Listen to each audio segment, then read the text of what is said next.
Well, hello, everyone. My name is Camila Souza. Like I said, I'm the writer and community manager for a media organization called tech.co or Tech Cocktail. And I write mostly about tech and entrepreneurs. So for me, it's a pleasure to be here next to Laura and Lisa because what they've done for our tech community has been great. And I'm actually going to ask you, Laura, to start telling me a little bit about your role and endeavor, what it is and how it's impacting our community. Well, hello, everybody. It's a pleasure to be here. I'm very excited to be able to share my experience. And Endeavor Miami is an impact organization. Our mission is to select, mentor, and accelerate what we call high-impact entrepreneurs. So these are the entrepreneurs that have the leadership potential to scale their companies to really take them to the next level and hopefully become successful. But we also look for entrepreneurs that are committed to the community and willing to give back as they become successful by becoming mentors or investors as well. And we believe in the multiplier effect. So we select a few each year, and we hope that they become role models and inspire others to become entrepreneurs as well and to grow our entrepreneurial ecosystem here in Miami. We see all industries, but we just launched in September 2013, so I have my first class of Endeavor entrepreneurs that were selected last year. And I have 8 companies, and 5 of them are tech, and 3 are in the food and beverage sector. So I can tell you more about it, and I'm very happy to be with Lisa, who is very committed as mentor as well. Lisa, tell us a little bit about your role. And you're an investor, you're a shareholder, you started a bunch of startups. So my bio is always hard to write because I wear a lot of hats throughout the day. Like Catherine, I don't sleep, and I've been kind of gifted with the ability to work on 4 hours sleep a day. So, except weekends. I sleep on the weekends. I'm originally a New Yorker, and about 10 years ago, I co-founded a company called Apriva that I'm still actively involved in on a day-to-day. Apriva is a technology company that secures wireless payment transactions as well as messaging, telemetry data, email solutions on a classified level. Apriva started as kind of 5 people, and we grew into now 300 plus employees with several offices all over the US as well as Mexico and Brazil, and hopefully soon China. And so that was kind of my entrepreneurial start. And then I became an angel investor within New York City, particularly focusing on female startups. Some examples are Journal. I'm a mentor to Beautified and support a lot of developer companies like Big Human out of New York City. And I loved it. I got the angel investor bug, and it was very enriching for me to kind of support entrepreneurs. I learned about other industries other than security and payments. And then came Tonero, and Tonero is really a part of my other side, passion for performing arts. I partnered with a business school classmate, and we came up with this amazing concept to take online music lessons and create a platform, almost a Facebook/school for musicians at a conservatory level. And it's taken off, and it's done really well. And I've invested in several degrees into this company, and it's really my next baby, so I'm very proud of it. So I wear many hats, from entrepreneur to angel investor to mentor to venture investor. I try to do it all. I don't believe in kind of just having one identity, I guess. And I'm very actively involved in Endeavor. I admire Laura, one of the first people I met when I moved to Miami a year and a half ago. I found her at every single event possible, and I don't think she sleeps either, and that's how we kind of bonded. Hopefully one day we'll work together. I keep trying to convince her that we'll do that 10 years from now. But yeah, I'm very actively involved with Endeavor and the entrepreneurs in Miami, and I sit on the board of Kairos, which is an Endeavor class company now, which I'm very proud of. So I feel like both of you have been bitten by that startup entrepreneurship bug, and it's not an easy life working. I mean, Lisa, having started your own startups, it's very emotional. You don't have, the paycheck or when you do, it's amazing, and the lows are so low. It's a very emotional place to be. Maybe Laura, you can start. Why did you decide to leave your job? You worked for Visa International corporate. Very, it's right, a steady job and steady hours too. Why did you decide to do this? Just to give you some background, I started investment banking and private equity, and then did a little bit of M&A and investor relations. And the reason I joined Visa is because at that point I wanted to stay in Miami. And there was no private equity for Latin America here. So, I needed to be flexible. So that's why I moved to the corporate side of the world, which I've never planned. I would say my first years at Visa were great, and I've always been very driven, and I thought I wanted to go and do like the corporate career, and then I decided I didn't want to. And it was not very easy to do the transition and to learn what I wanted to do. It took me several years, and it was at the same time that I had my 2 daughters, so it was not easy either to like make the change, until one day I realized I was going to have my 10th anniversary at Visa, and it was the beginning of the year, and I was turning 10 years at Visa in the summer, and I just decided with my heart that I could not stay, and I became open. So I became much more engaged in Miami because I was covering Latin America, so I was always on a plane, and that's how I found, or Endeavor Miami found me, or I found Endeavor, which I thought was perfect for what I had done before. And I really wanted to engage and do something that had a sense of purpose, for selfish reasons for my daughters that are growing up here. So waiting paid off. Lisa, tell us a little bit about why did you decide, because you were a lawyer, you are a lawyer, and you decided to join the startup life. So I got out of law school, I think 2001. I started working for a big New York law firm, and I hated it. It was the same deals. There was not a lot of variety. There's not a lot of excitement. It was mergers and acquisitions, but it is a lot of, by the way, I took everything that I learned out of that law firm and probably applied it in my entrepreneurial life, but it wasn't what I wanted to do on the day-to-day. I preferred when I engaged with the clients that were growing venture businesses than I did when they were kind of Fortune 500s acquiring smaller businesses. So that's actually how I got introduced. I was working for a partner who had a private equity client, and that private equity client took me in-house. And because I said to them, I would love to work for you. These are the deals that I would like to work on.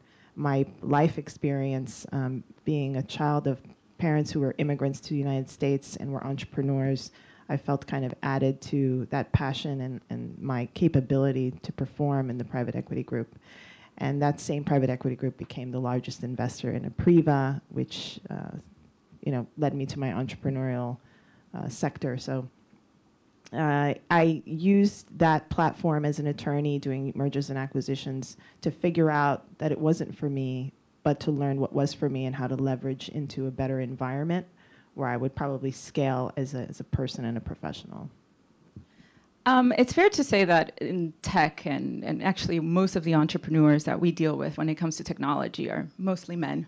It's a male-dominated industry, especially when it comes to management roles. I think I have statistic here which says that women, we take 57% of the workforce, but in tech only 25% are women, and you see that in conferences and meetups, and it's predominantly men. I want to hear a little bit about your experience, because both of you are mentors, advisors to mostly men. Can you tell us a little bit about how did you guys ever have any pushbacks, and if so, how did you deal with that?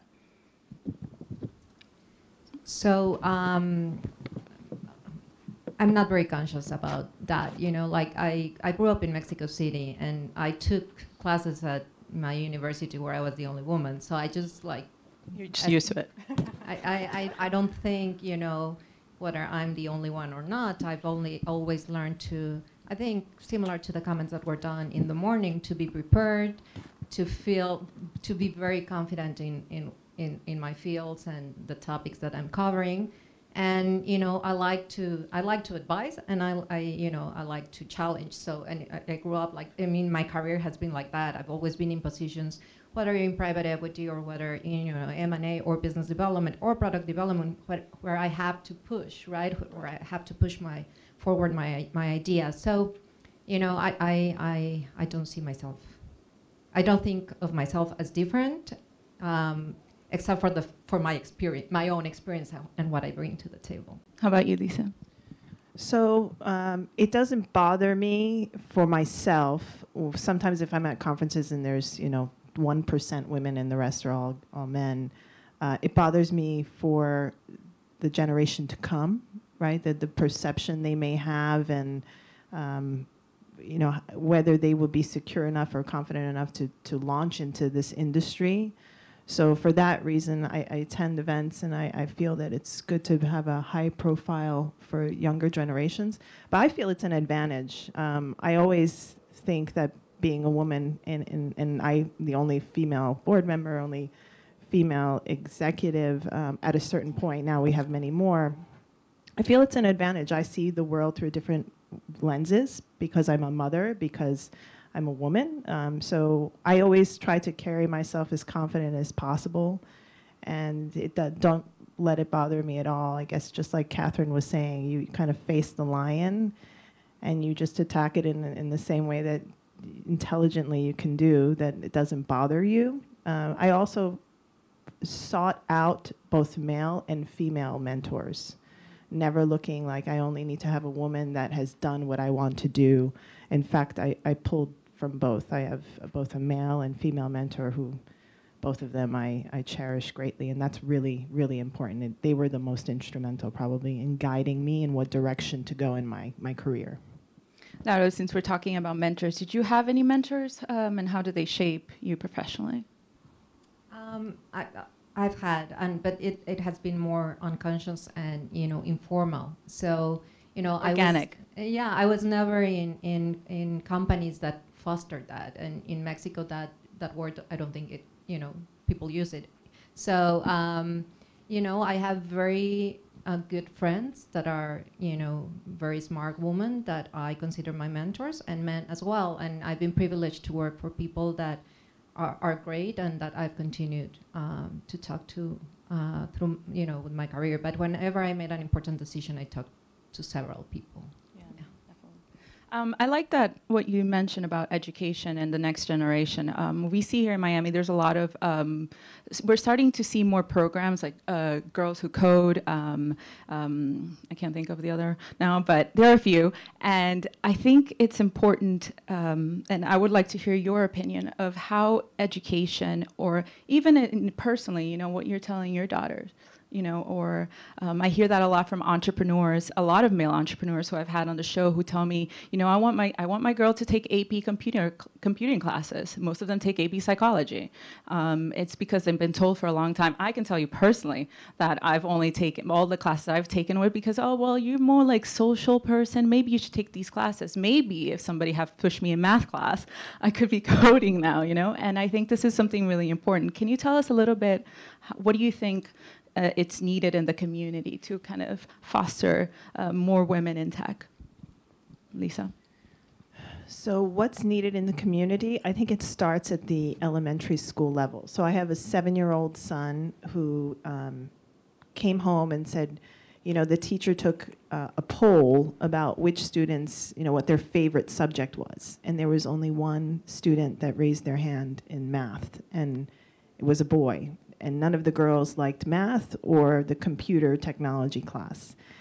And that bothered me to the point that I went to talk to the administration. I feel that these kids don't pick based on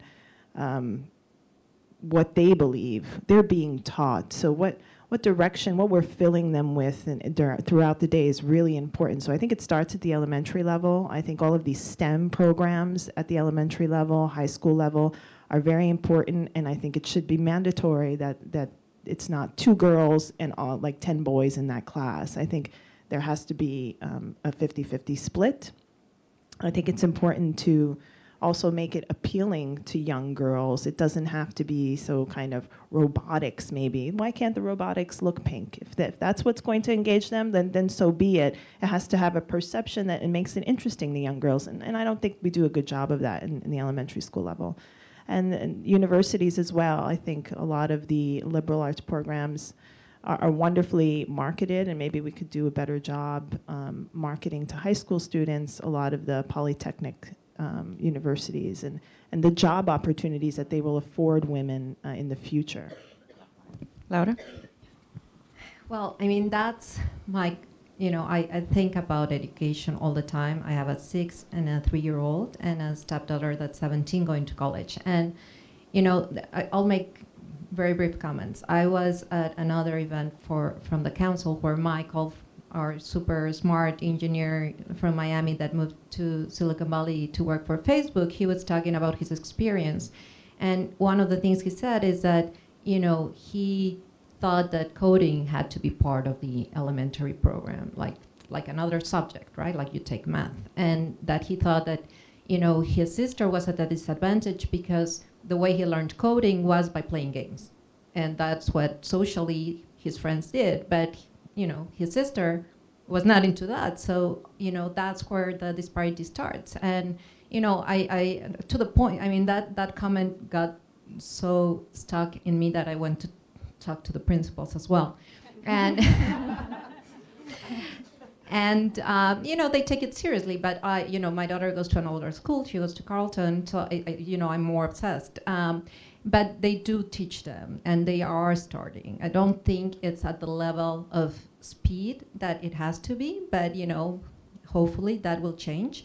It also has a very strong robotics program, but everything is extracurricular. So I really, I don't think only with tech, just in general. Most of the industries that our kids or the next generation will work on do not exist today. And I'm really always thinking of how can we prepare our kids, to be successful, in their careers, whatever they choose. In terms of my own kids, I mean, I was lucky enough that, I had a father that was a PhD in economics, so, he never saw a difference, and I loved math and I loved science. So, to me, it's very natural to foster that, but not necessarily they will like it, right? So. Well, so but I think it's just teaching that the sky is the limit and that you need to learn everything basically at this point because everything is changing.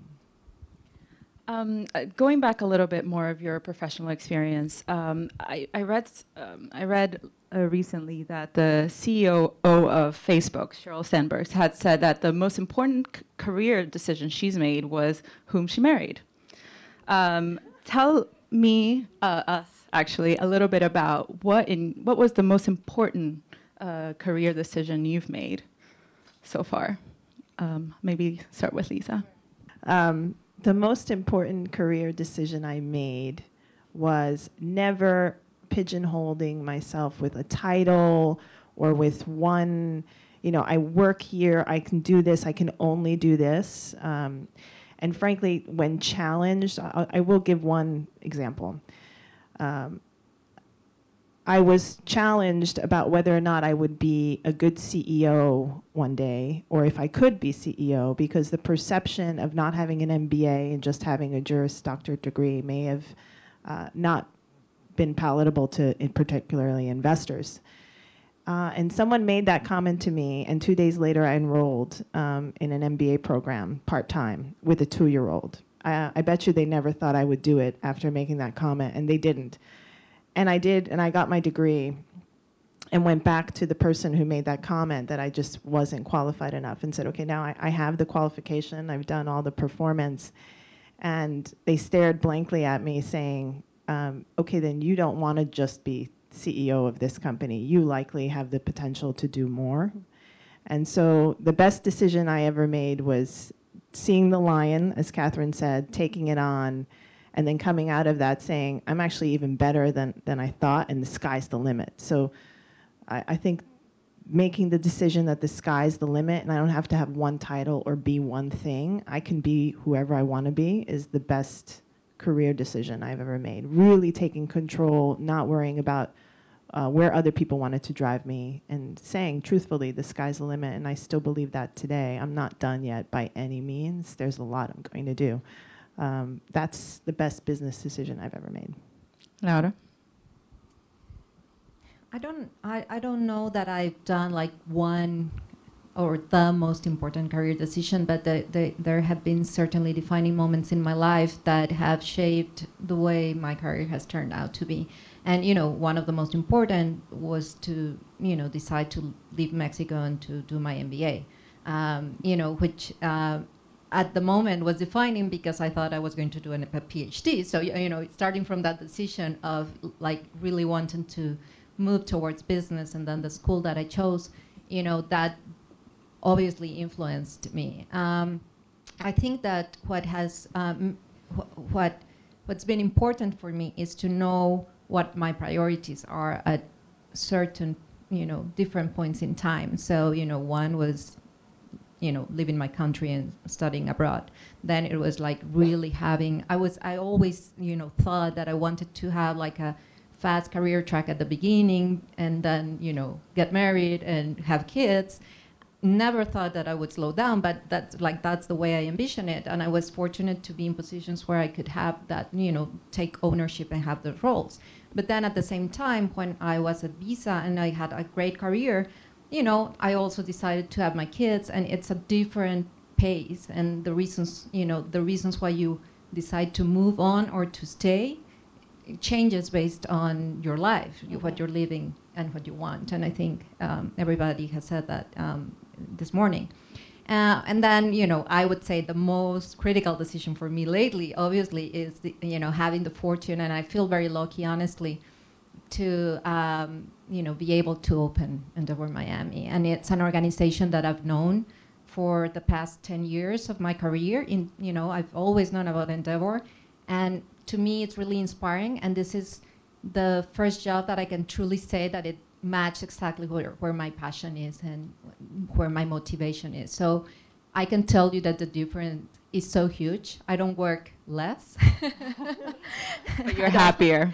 But I'm really happy, and that makes a difference in all the aspects of your life. So you know, if I had an advice, I would say like find that one thing, and it's very difficult, right? One of my brothers is a doctor, and I'm like, I wish I knew, you know, what's like your mission in life. Sometimes it's hard. But if you find it, I have to say I'm very jealous too of people who know exactly what they want to do with their lives, and they knew it from the beginning and they shaped it for it. I think we have to move our questions to the audience, but before we go, I want to ask you a little about your personal and professional life balance. And I ask this because I struggle with that. I'm recently married. I sometimes work too late, and you know, it has a toll on my marriage. I'm going to be completely honest. And so I want to hear a little bit. And you guys have kids. To me, it's just mind blowing. I have a dog, and so I just want to hear a little bit about how you balance that, and then we can go to questions for the audience.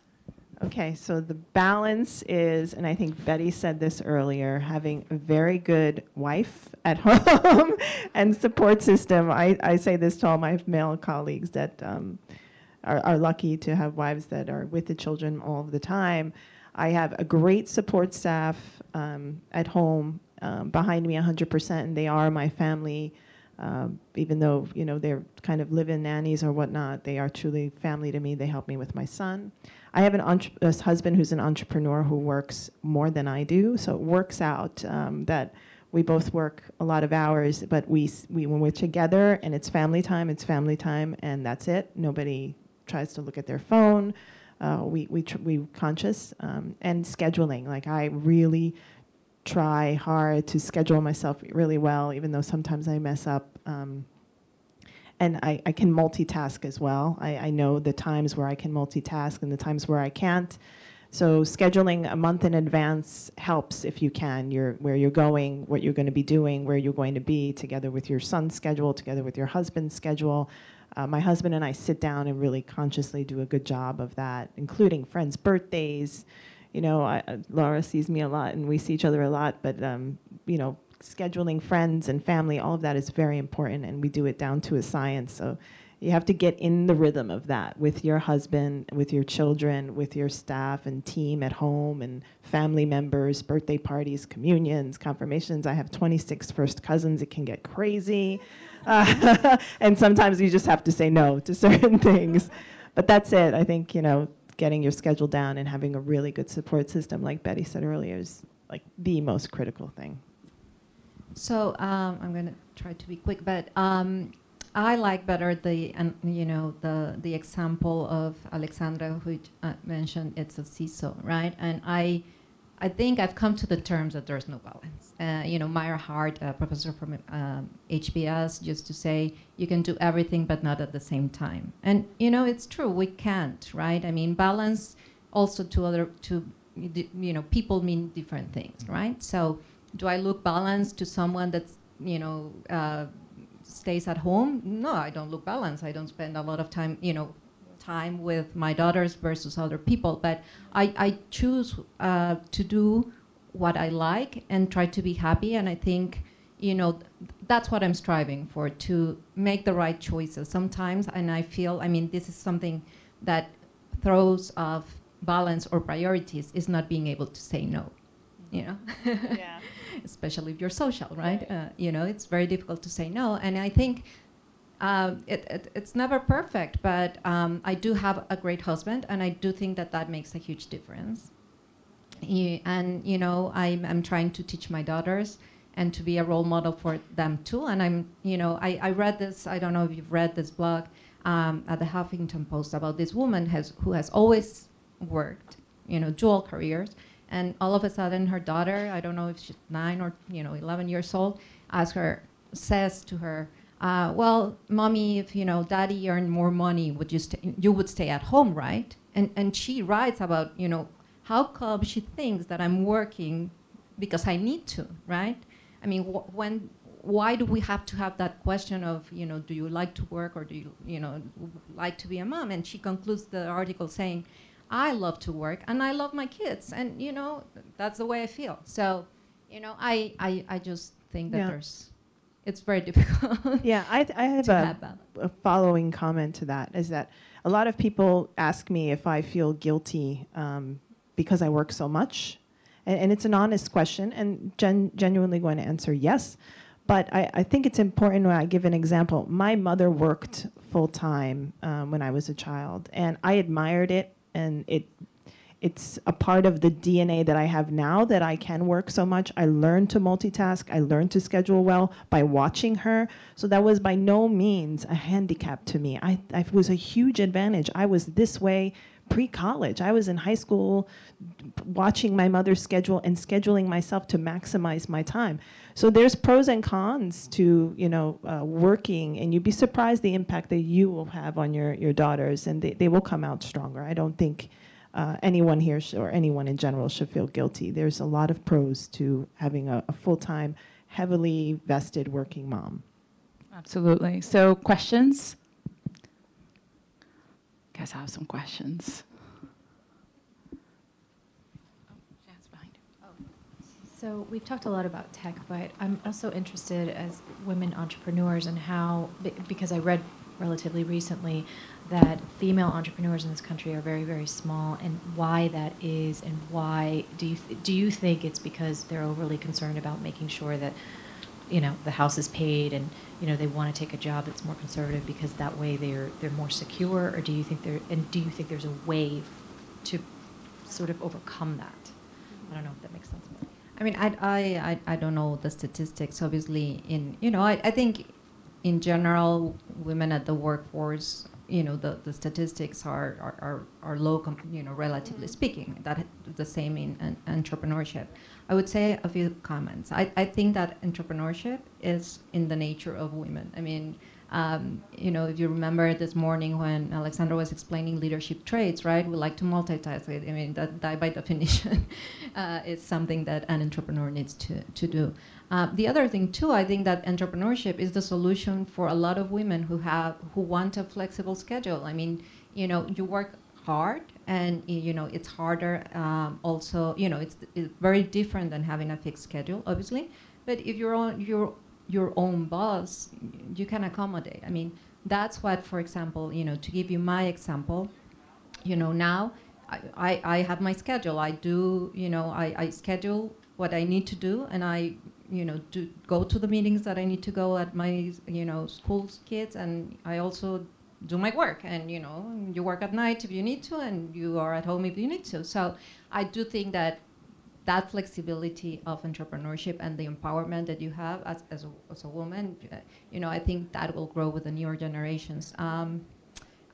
Other than that, I don't know. I also think too that women sometimes tend to stay small for lifestyle reasons, right? I mean, they might have their own small businesses. Maybe they don't want to scale because they choose not to, and that's maybe not reflected also in statistics. But how many? I have a lot of friends that sell things or have their own business, and they don't announce it, or they don't see themselves as entrepreneurs, so they don't report it either. So I think in tech, so I see a lot of female entrepreneurs coming out of MBA programs, leaving private equity funds, as well as computer science programs. I can speak probably better to just Miami and New York City. Access to capital for them is not easy, but there are angel groups like Golden Seeds, and a few others that are very female-centric, and that's important. I think, entrepreneurs, especially first-time entrepreneurs, it's hard to sit in the front of a group of men in suits when you're 22 years old to pitch your company that has some more relevance to fashion and consumer marketing than the rest of their portfolio, which could look completely different. So it's about teaching them confidence, as well as kind of a group of women supporting them to help them pitch appropriately, come out professional, be the A+s, and kind of be the game changers. There's a lot of them. The founders of Guilt are an awesome example of that. But they need, young generation need that point of reference, they need that confidence, and they need the seed venture support that I just genuinely believe hasn't been there from the angel investors for young women as it has been there for younger men. And I don't know why, it's just the way the statistics look, and I don't understand it, so that's something we need to change. I have a question for both of you. Can you give us an example where, and that quote the song, I got knocked down, but I got up again, where you had that professional situation in your life where you felt that you were derailed or you had a tremendous challenge, and how did you get back up? If you give us a little bit more, less on the philosophy and a bit more on the actual experience and how you did that to learn. I think it'd be a great lesson learned for a lot of the people here. Okay. So I could tell you with like $25,000 in the bank, payroll to make, a deal that fell through that was supposed to cover that with an upfront bonus, I had to literally roll up my sleeves, not sleep, be in full panic. I mean, when you have employees and their livelihood and their paychecks rely on you, and you're an entrepreneur and it's a startup, it's a lot of pressure. And so knocked down, that was like low day. I thought we were gonna fold, it's over, oh my God. And having to roll up my sleeves and the next day put on a suit and walk around to everybody I know and make it seem like it was okay, but I just needed some more money and not like, oh my God, I need it tomorrow, it's do or die. And I made it out with one person who put in that funds to let the paychecks go through, like down to the wire. And when I tell you I hit up like close to 500 people in 24 hours. That's what I did. I went from office to office, taxi cab to taxi cab, along with my partners who were doing it in other cities. That's the moment where I feel like you can always rise, period, end of story. You've just got to focus on it. It's do or die. And when your back is against the wall, you can do it, and you'll find it, and you're perfected. That was the best pitch day of my life. I'll be totally honest, because I did it with so much passion. And those are the experience. When you really are down and out, just don't fold until it's really the end. Somebody will help you. People who are invested in you already will see that you are willing to go kind of to the mattresses for yourself and for your company. That's very much appreciated. Just don't give up. Laura, just really quickly, your experience. I mean, nothing to do with like almost losing your company, but I think it was a low in my career. That's the way it felt when I was offered promotion, and I came back from maternity leave and I found out that I had been passed. And those are the moments when all the insecurities or the questions come to mind of, was it because I had my baby or not, or did I, you question yourself so much. I think sometimes we are our worst enemies, and you learn that a position doesn't define you, and if the opportunity passed, things happen for a reason. But I had to really quickly get my confidence back to work and continue, and it was not a big deal when you look 5 years after. But yeah. I think the important thing is not to give up. Well, thank you. Sorry. Thank you so much, ladies, and thank you everyone. Great chat.